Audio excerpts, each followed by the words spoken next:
જય માતાજી મિત્રો, એક નવા વ્લોગમાં તમારું સ્વાગત છે. અને આજનો વ્લોગ આપણો હનુમાન દાદાના મંદિરનો રહેવાનો છે, કારણ કે આજ શનિવાર છે. તો દર શનિવારે આપણે મંદિરે જઈએ છીએ. તો આ શનિવારે પણ આપણે મંદિરે જ જઈ રહ્યા છે. તો આ વ્લોગ જુઓ અને હનુમાન દાદાના દર્શન કરો, અને અમે પણ દર્શન કરીએ. તો આ વ્લોગની અંદર તમે જોડાઈ રહો. તો ચાલો જઈએ. તો ફાઇનલી મિત્રો આપણે મંદિરે પહોંચી ગયા છે અને લાઇનમાં જોડાઈ ગયા છે. તો તમે જોઈ રહ્યા છો તો આજે પબ્લિક ઓછું છે, તો લાઇન પણ બહુ લાંબી છે નહીં. તો આપણે તમે જોઈ રહ્યા છો આપણે અહીંયાથી મંદિર અંદર જવાનું છે દર્શન કરવા માટે. તો આપણે લાઇનમાં જોડાયા અને નજીક આવી ગયા છે. પછી અંદર જઈને તમને લાઈવ દર્શન કરાવીએ.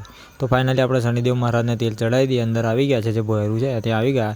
શનિદેવ મહારાજને તેલ ચડાવી અને પછી આપણે દર્શન કરીને પછી થોડા આગળ વધીશું. તો હવે આગળ આપણે પહોંચી ગયા છે હનુમાન દાદાના દર્શન કરવા માટે. તો આપણે હનુમાન દાદાને અહીંયા દર્શન કરી લઈએ, તેલ સિંદૂર એવું ચડાવી દઈએ અને જે ફૂલને આપણે લાયા છે આકડાના તે પણ અર્પણ કરી દઈશું. અને નારિયેળને એવું છે તે પણ આપણે અર્પણ કરીને પછી આપણે આગળ વધીશું. તો તમે આ વ્લોગ જોવાનું ભૂલશો નહીં, અને અમારા વ્લોગ ગમે તો લાઇક, શેર અને કોમેન્ટ કરતા જજો. અને બીજું કે અમારી આઈડી ફોલો કરી જજો, જે ઇન્સ્ટાગ્રામમાં આવેલી છે, બરાબર. અને આ જે ચેનલ તમે જોઈ રહ્યા છો એને પણ સબસ્ક્રાઈબ કરવાનું ભૂલતા નહીં. હનુમાન દાદાના દર્શન કર્યા પછી આપણે આગળ વધીશું. આગળ આપણે આવી ગયા છે, અહીંયા ભોળેનાથ મહારાજનું મંદિર આવેલું છે.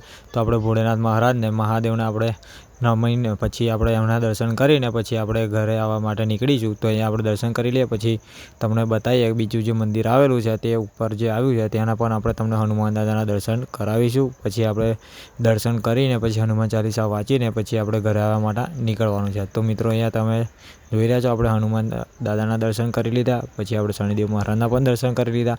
હવે જે ઉપર મૂર્તિની હવે સ્થાપના કરેલી છે ત્યાં પણ આપણે દર્શન તમને કરાવી દઉં, હું કરું અને તમને પણ દર્શન કરાવું. તો તમે આ વ્લોગ જોજો અને આગળ પણ આપણે જે હતા ભોળેનાથ મહારાજ દર્શન કરીને આગળ વધીએ. તો આગળ વધતા જ આપણે ઉપર આવી ગયા છે. તો ઉપર પણ હનુમાન દાદાની બીજી મૂર્તિ છે, તો આપણે ત્યાં પણ દર્શન કરી લઈશું. એના પછી આપણે જે બીજું ખોડિયાર માતાની પણ મૂર્તિ અહીંયા આવેલી છે, તો આપણે ત્યાંના પણ દર્શન કરીશું. તો ખોડિયાર માતા, ગણપતિ દાદા અને આ રીતનું અહીંયા જે છે આ મંદિરનું લુક આવે છે, બરાબર. તો અહીંયા એકવાર મંદિરની મુલાકાત કરજો. ગામની વાત કરું તો ભુવાપુરા ગામ ના આવ્યા હોય તો આવી જજો. અને તમારે ભોયરામાં લાઈન હોય તો ના ઊભી હોય તો અહીંયા પણ આપણે હનુમાન દાદાને અને શનિદેવ મહારાજને તેલ ચડે છે.